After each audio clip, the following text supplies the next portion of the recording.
Chapter 14, First Year, The Prank. Sunday the 2nd of January, 1972. "Brilliant!" James exclaimed, slamming his hand down on the bathroom counter. "Completely brilliant!" "You're so clever," Peter gushed. The four of them were crammed into a small shared bathroom. Sirius was standing in the bath, fully dressed, holding an umbrella over his head, while Remus pointed his wand at a grey storm cloud hovering just above that. It was pouring rain. Sirius shuffled up and down the bathtub, but the cloud stayed firmly above his head, following his every move. James and Peter had arrived back from their Christmas holiday only 2 hours ago, and as soon as dinner was over, Remus and Sirius had dragged them upstairs for a demonstration. "Lupin gave me the idea, but I looked up the charms to do it," Sirius beamed proudly. "He won't know what's hit him." "When can we do it?" James was jumping up and down now, ready to explode with excitement. "First thing tomorrow? Breakfast? Potions?" "Dinner." Sirius shook his head. "More of an audience." "Yes, dinner." James nodded wisely, as if the idea had been his own. "Seriously, you two, I'm so bloody proud." "Cheers." Sirius raised an ironic eyebrow. Then he looked at Remus. Lupin, you could probably stop now. My feet are getting wet." "Oh." Remus took off the charm, seeing that he had produced more rain than the ancient plug hole could manage, and Sirius was now ankle deep in cold water, the bottoms of his robes soaking. "Sorry." "It's fine," Sirius laughed, stepping out of the bath and squeezing into his robes. "Just make sure you do the same to Snape." "So, Lupin's doing this one?" James asked. Sirius shrugged. "He's better at it. I can do it too, though, if we get interference." Monday, the 3rd of January, 1972. The first day of lessons after Christmas was a very strange one. James, Sirius, and Peter were full of nervous energy and anticipation of the practical joke. Remus was looking forward to that too, though somewhat nervous as he had to pull it off. But he had other reasons to be excited. It would be the first school day in his entire academic career that he would be able to read. Sirius had shown him how to perform the spell, and it was very difficult. In the end, Remus just had the other boy perform it for him most of the time, deciding to devote more time to learning how to do it himself later. His magic was still slightly wonky following the full moon, liable to overreach and go off if he concentrated too hard. It didn't seem like a good idea to turn his wand on himself until the moon had waned enough that he had more control. The first half of the day was everything he had hoped it might be. He couldn't read the blackboard, but charms was mostly practice-based, and it amazed Remus how much easier everything became when he could just consult his text without having to remember everything Flitwick had said about softening charms. He was first in the class to get his brick to bounce, much to the concern of Lily Evans, who was usually the top charms student. It was in the afternoon, during potions, that things began to go awry. It began with Slughorn returning their essays on the 12 uses of dragon blood. Remus had completed his before Christmas, with help from Sirius, and the Marauders as a whole did fairly well. As usual, Snape got the highest mark, and earned 5 points for Slytherin. Lily was second, and got a point for Gryffindor. She had only beaten Sirius by a few marks. None of this was out of the ordinary, but apparently the tension of anticipation had grown too much for Sirius, and he couldn't resist getting a shot in. "Wonder if it's worth cozying up to Snivellus just for one measly house point," he grumbled, loud enough for Lily and Snape to hear. Lily spun round, 2 bright pink patches on her cheeks. "Shut up, Black," she hissed. "No one likes a sore loser." "Hardly losing when your boyfriend lets you copy his work," Sirius whispered back venomously. "I do not copy him, and Severus is not my boyfriend." Lily's face was getting redder. "You're blushing, Evans." Sirius smirked, pleased with himself. He nudged James. "Isn't that sweet?" James sniggered, nodding along. "Ignore them, Lily," Snape whispered, without turning his head. "They're just jealous." Jealous of what, Snivellus? James jumped in, still trying to keep his voice down. Jealous of a slimy, greasy git like you. Keep dreaming. Sirius laughed, pleased to have drawn James in. Peter laughed too, as not to be left out.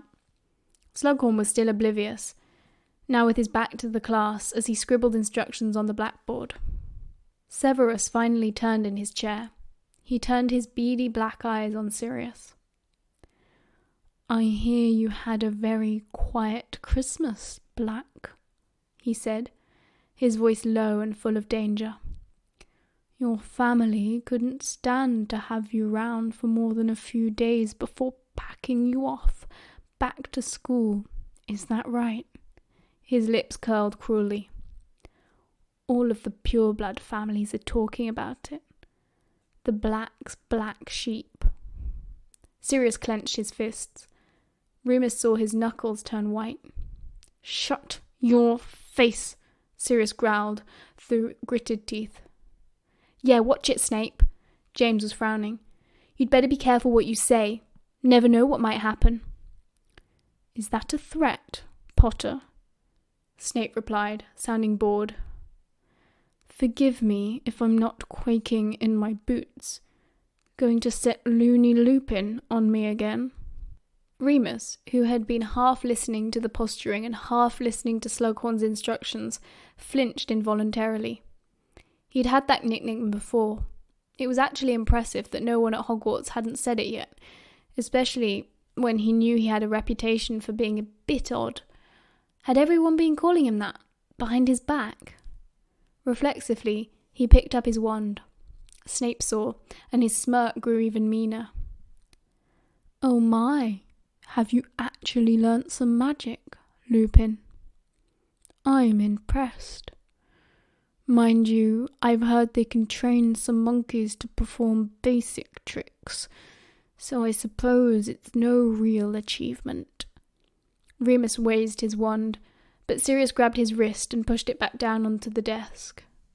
Not yet, he muttered. Remus clenched his jaw and looked back at the blackboard, seething internally. Snape chuckled and turned away too. Remus heard Lily whisper angrily, There's no need to be so horrid to him. Remus could barely concentrate on the rest of the lesson. He knew he shouldn't care what Snape thought of him, or anyone for that matter, but the Slytherin boy's barbs dug in and could not be shaken loose. Sirius didn't help. He kept murmuring, We'll show him, under his breath, throwing dark looks in Snape's direction.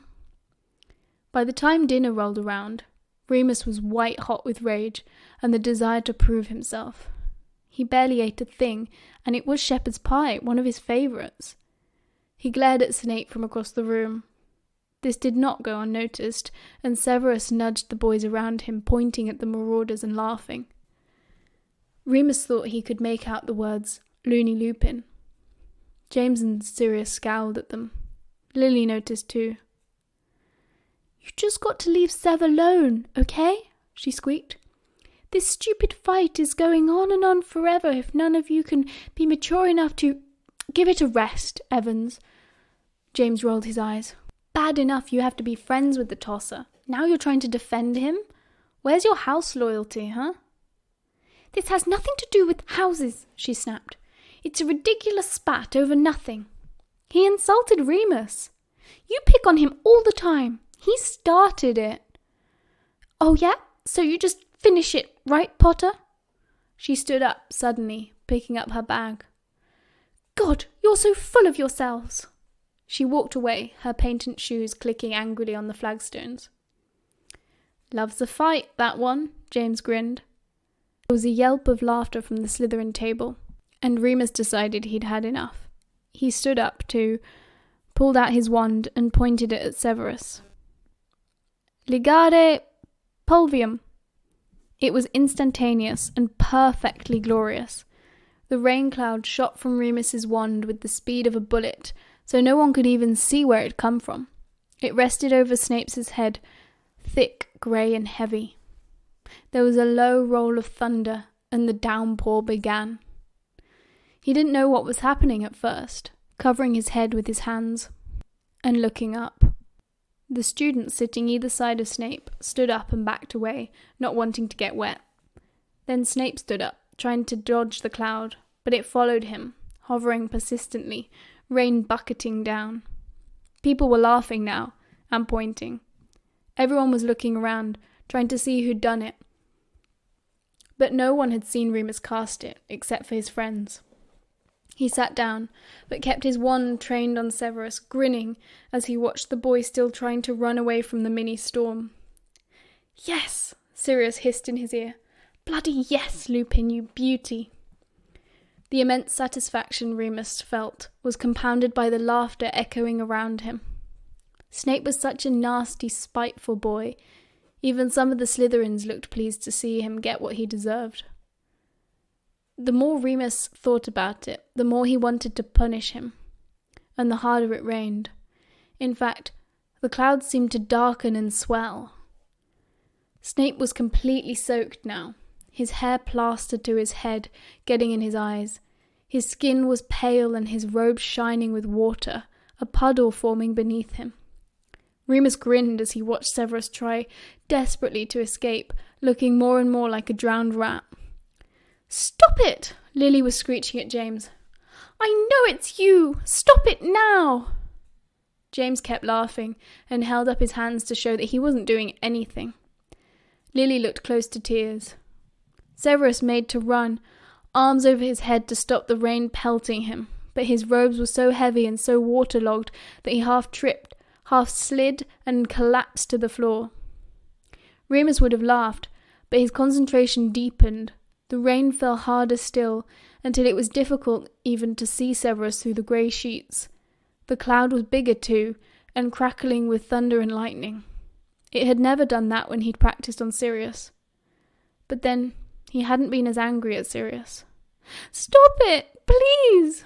Lily was sobbing now. James had stopped laughing. He touched Remus's arm. Remus? He's had enough, mate." Snape wasn't getting up. Remus realised that no one was laughing anymore, and a few people were screaming. "Finite!" a voice boomed out over the dining hall.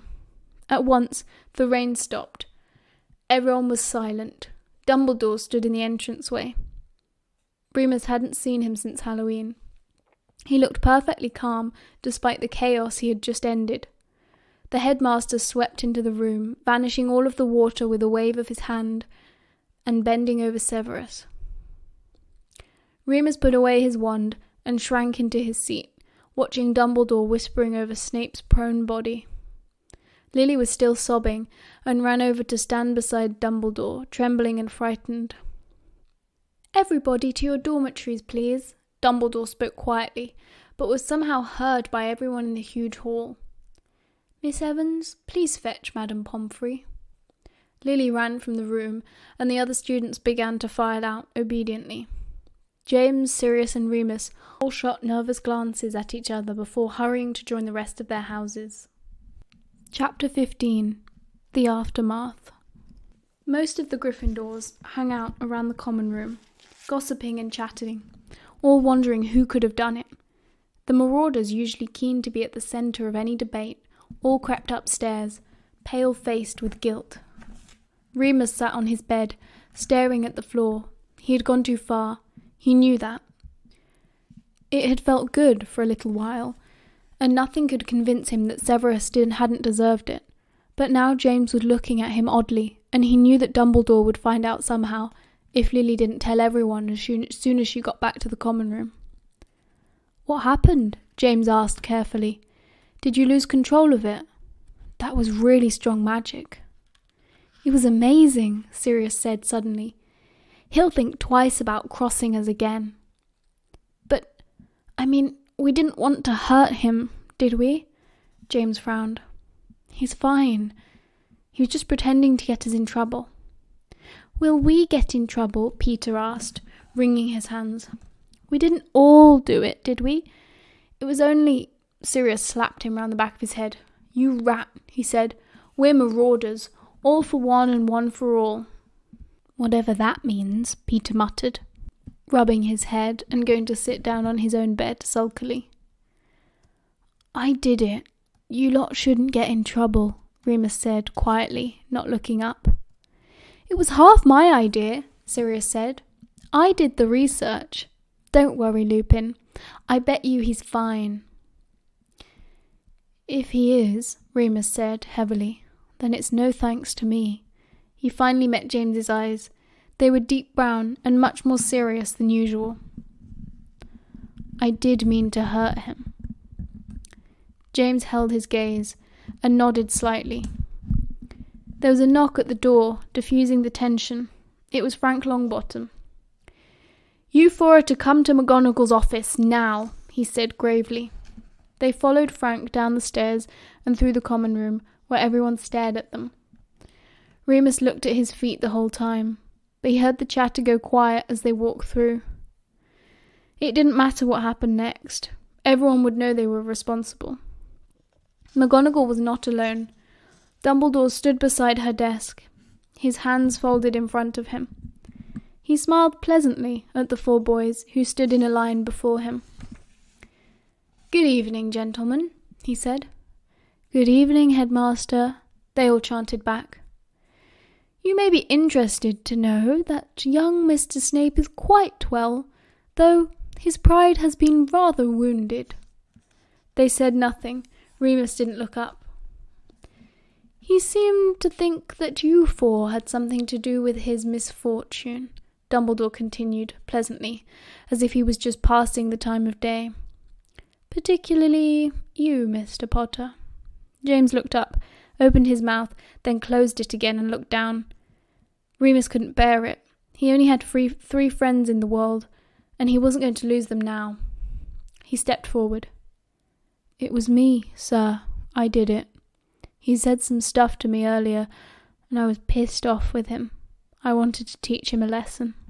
He forced himself to look up into Dumbledore's pale blue eyes. The old man nodded, satisfied.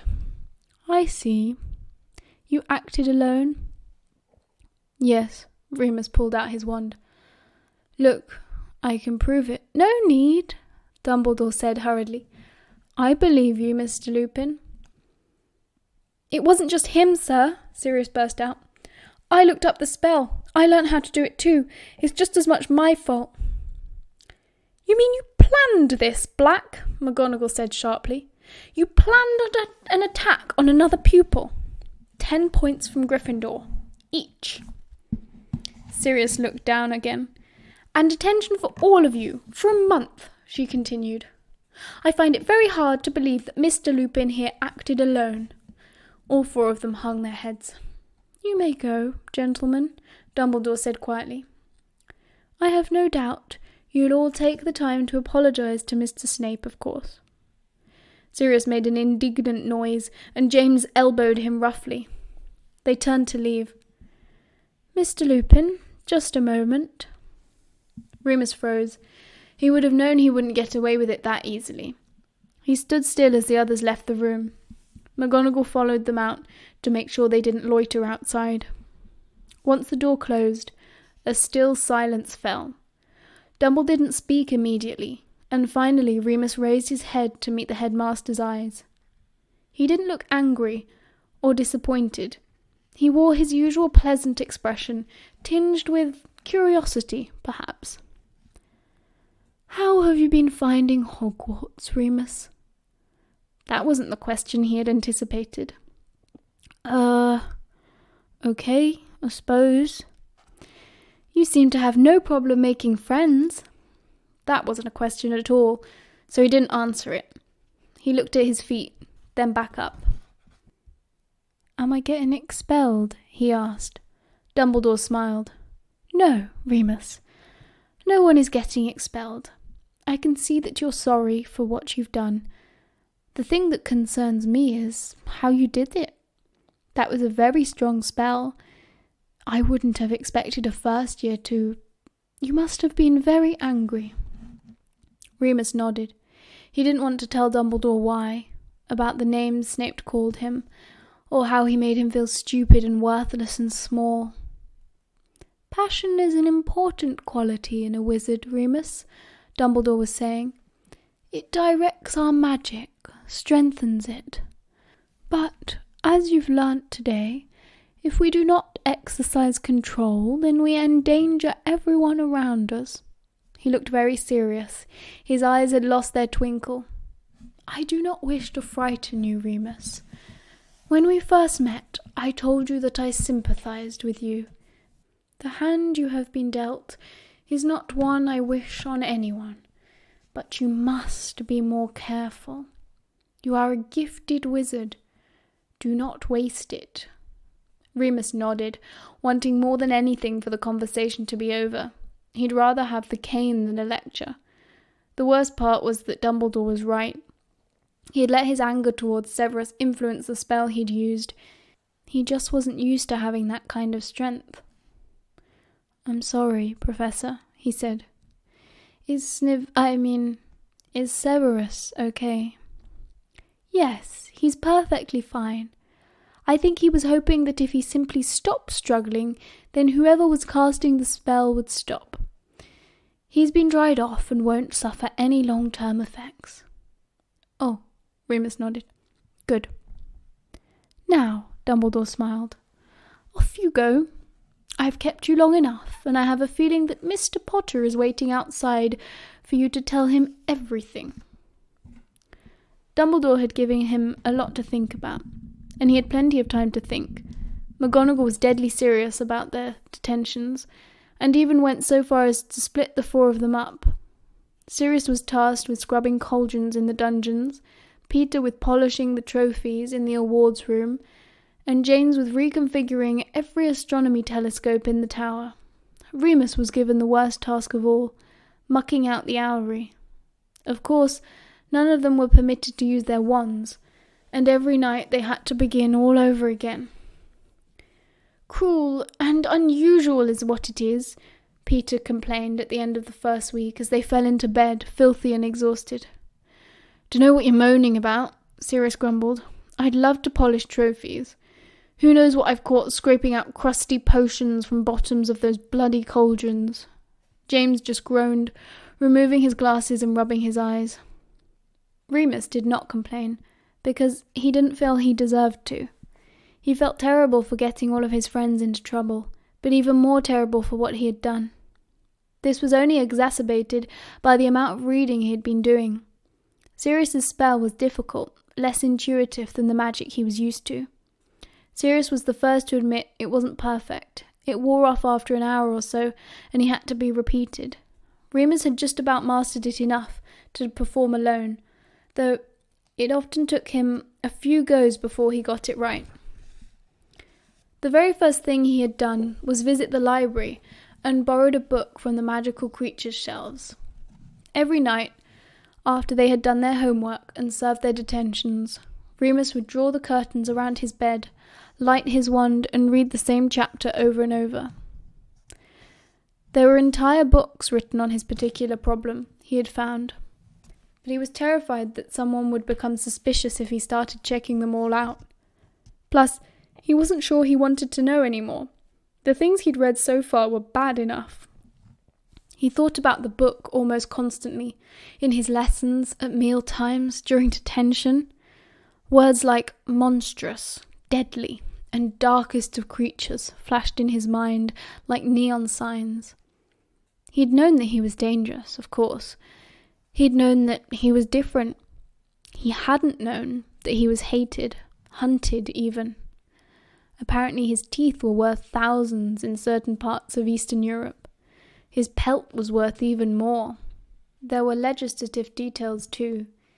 He didn't fully understand, but it sounded terrible. Employment laws and registries and travel restrictions. It seemed that even if he could read, that his job prospects might be no better in the wizarding world than they were as a muggle. He also understood why Dumbledore had told him to be careful. It was clear now that if anyone at Hogwarts found out what Remus was, then he might be in real trouble, and expulsion would be the least of his concerns. Frustratingly, nothing he read was really relevant to his experiences. There was no account of a wizard actually living with the condition, how they had managed, what to expect, whether they had been able to hold down a job, or even just avoid hurting others. He'd assumed it was normal that he could smell blood and hear heartbeats. But how could he know for sure? Was it normal that his magic was stronger when the moon was rising? Sometimes he thought he could feel the sheer power of it, fizzling in his veins like a potion, filling him up and spilling over, bursting from his fingertips. And then there was his temper. How much of it was him, and how much of it was the monster? He lay awake most nights after the reading spell had worn off, and he was too tired to cast it again, but too restless to sleep. His mind whirred with worry and fear. How simple everything had seemed back at St. Edmund's. No magic, no homework, no agonizing moral dilemmas. And of course, no friends. If anything stopped Remus from just giving up, then it was that. It was James, who had an ego the size of a lake, but a heart to match it. Peter, who, yes, granted, was a bit weird and a bit clueless, actually had a wicked sense of humour and could be unfailingly generous. And of course, Sirius. Sirius could keep secrets, had a mean streak but never directed it at his friends, and was the most gifted student in the year but spent all of his time coming up with pranks instead. Sirius wasn't going to give any of that up, not if he could help it. Even if he had to be the swottiest student in school, if he had to force himself to read every book, complete every assignment, follow every rule, he'd be so good that they wouldn't know what hit them. So good they'd have to make him a prefect. He'd do it all, if it meant staying at Hogwarts and keeping his friends. There was nobody to talk to about any of these things. Nobody who would understand anyway. As far as Remus knew, only Dumbledore, McGonagall, and Madame Pomfrey knew about his condition. McGonagall was too severe to approach with questions like that. Remus still wasn't sure that Dumbledore was entirely sane, and anyway, he had no idea how to make an appointment with the headmaster. So it had to be Madame Pomfrey, in the end. He waited until the next moon, which came at the end of January. It was a Sunday, so after dinner he separated himself from the marauders and headed to the hospital wing earlier than usual. "Remus," the nurse smiled at him, surprised. "I didn't expect you until nightfall." "I wanted to ask you some stuff," he asked, shyly, eyes darting around the room. There were a few students lying in beds, most of them sleeping. Fortunately, Madame Pomfrey was very discreet. "Certainly. Shall we pop into my office?" It was much nicer than any of the teachers' offices Remus had been in so far. The walls were lined with hundreds of neat and orderly bottles of potions and tonics. It was light and airy. She didn't have a desk, and instead of wooden seats, there were comfortable armchairs seated either side of a fireplace. "How can I help, dear?" she asked, settling in, gesturing that he sit down. "Well," he swallowed, not sure how to begin. I had a few questions about my problem." She smiled at him kindly. "Of course you do, Remus. That's perfectly natural." "Is there something specific you'd like to know?" "Yeah, I did a bit of reading. I know there isn't a cure or anything." "Not yet," she said quickly. "Advancements are being made all the time." "Oh, okay. But for now, I suppose I just wanted to know more about it. I don't remember anything when I wake up, just that I get really hungry." "You'd like to know more about the transformation?" "No, not just that. Stuff like, does it change who I am the rest of the time? Does it make me—" He looked down at his hands, at a loss. He wasn't sure what he wanted to say, and there was a hard lump in his throat. "Remus," Madame Pomfrey said, "this is a condition you have. It isn't who you are." "I get angry sometimes," he said, staring into the fire rather than looking at her. "I get really, really angry." "Everyone has emotions. They're perfectly natural. We just learn to control them over time." He nodded, taking this in. He couldn't tell her the rest. "When I change, it's getting worse. harder. "Yes," she replied solemnly. "I did read that it can get worse with the onset of puberty." "Oh, okay," Remus nodded. There was a long pause. "How much worse?" I couldn't say. You really are the first of your kind that I've treated." Another silence. Remus felt no better than he had before, no less confused. "Would you like to borrow the book I mentioned?" He nodded, finally bringing himself to look up at her. Madame Pomfrey's book, Fur to Fangs, Caring for Magical Half-Humans, was moderately more helpful than some of the others Remus had read so far. There was still a lot he couldn't understand: advanced healing magic and complicated potion recipes, more details on legislation, and even more terrifying trials and persecutions. Conversely, there was a lot he already knew, and he had been bitten, and mustn't be allowed to bite anyone else during a full moon. Silver hurt him, there was no cure.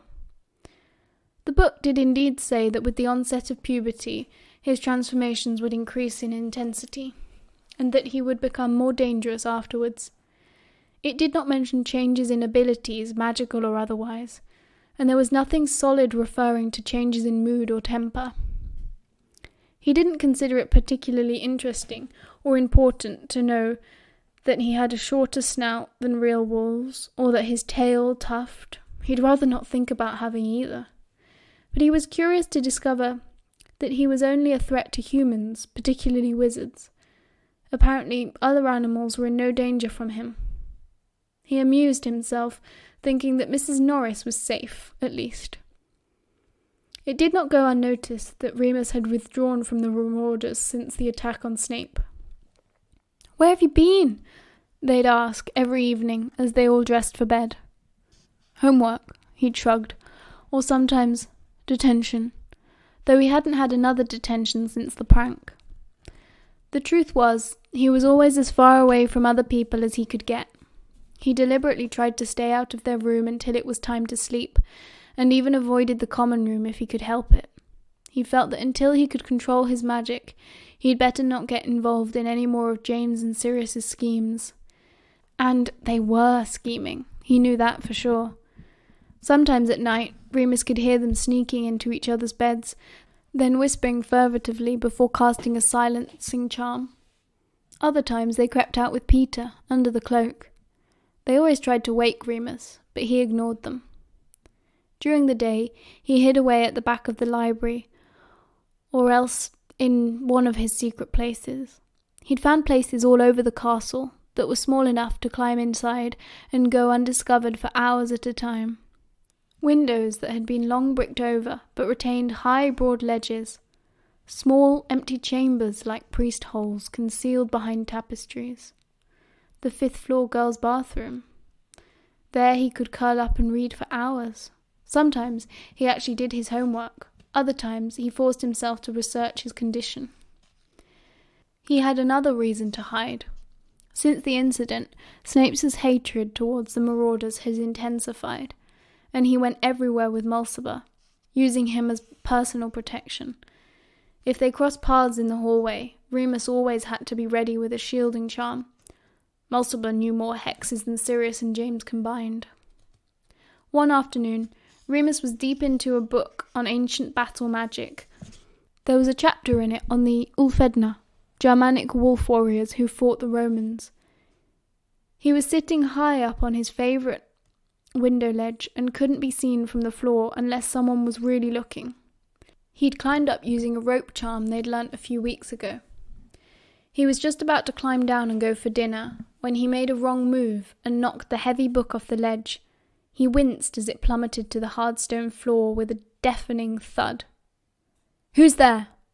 a voice came further up the corridor. He heard footsteps, and with a sinking feeling, Remus realised he knew who it was. "It's just a book," Mulciber said, sounding sullen. "Yes, but where did it come from?" Snape replied, suspicious. Mulciber huffed. "The library?" Snape muttered under his breath, sounding exasperated. Remus pressed as hard as he could against the stone wall. "Who's up there?" Snape called in his nasal, spiteful voice. Silence. "Humenum Revelio."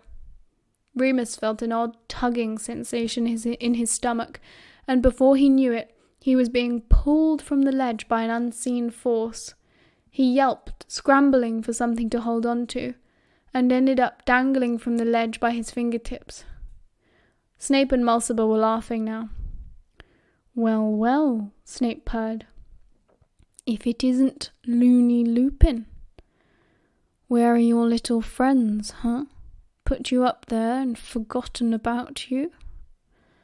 "Piss off, Snape," Remus hissed, losing purchase on the stone, hoping he wouldn't break his ankle when he finally dropped. "Ignosopum," Snape smirked, pointing his wand. A thin rope of fire shot towards Remus, forcing him to kick off from the wall, landing on his back on the floor hard. He blinked, winded, but quickly climbed to his feet, withdrawing his own wand. "Okay," he said, his back sore from the fall. "You got me. Now go away." "Why on earth would we do that?" Sirius replied, facing him off, raising his wand. Expelliarmus! Snape roared, beating him to it. He clutched Remus's wand gleefully, then added, "Glelesco." Remus felt his feet fuse with the ground, sticking him in place. He groaned. He was stuck now. It might be worth calling for help, but the corridor was a quiet one, and he didn't want to look like a coward. He stared at them both, defiantly, setting his jaw. "Mulciber?" Snape turned to his troll-like companion. "Weren't we just saying the other day that you needed to practice a few hexes more? I feel like this might be the perfect opportunity." Mulciber grinned, licking his lips. He raised his own wand, not quite as elegantly as Severus, but with the same malicious intent. "Lapidosus!" Nothing happened for a moment, and Remus felt a surge of relief, before suddenly, out of nowhere, a cloud of tiny stones, like gravel, appeared floating in mid-air. It hovered between Remus and Mulciber for a few moments, before flying at Remus's face like a swarm of angry bees. He immediately raised his arms to protect himself, but Severus was too quick. "Incarcerus," he said, yawning as if bored. Immediately Remus found himself bound tightly by rope, now hardly able to move at all. The stones kept pelting themselves at him, and all he could do was shut his eyes.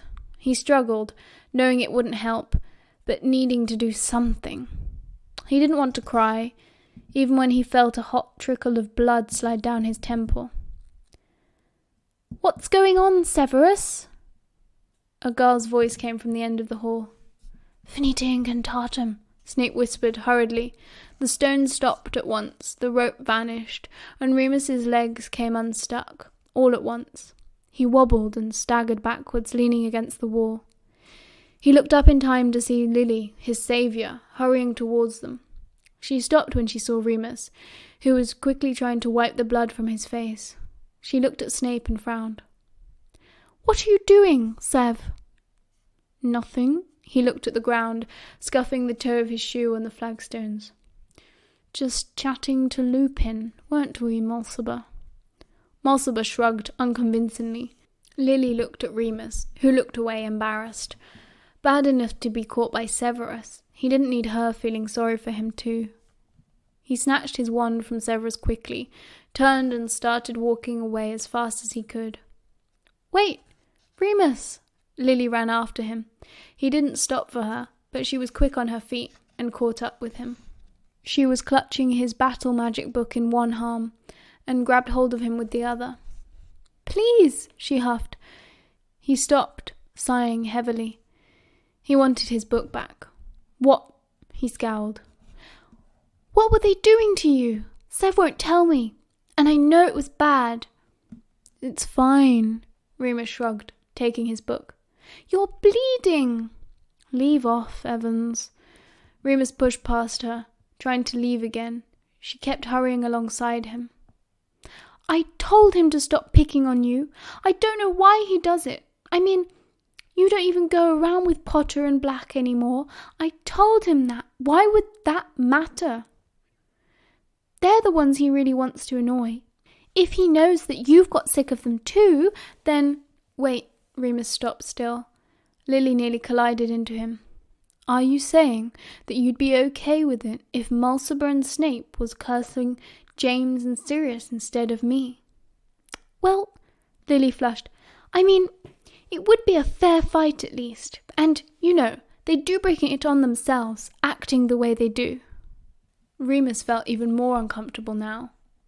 She thought that James and Sirius had attacked Severus both times.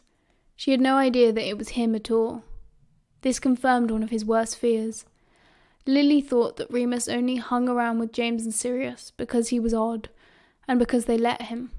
Did everyone in the castle think he was as pathetic as Peter? You're wrong, Remus frowned. Now leave me alone, will you?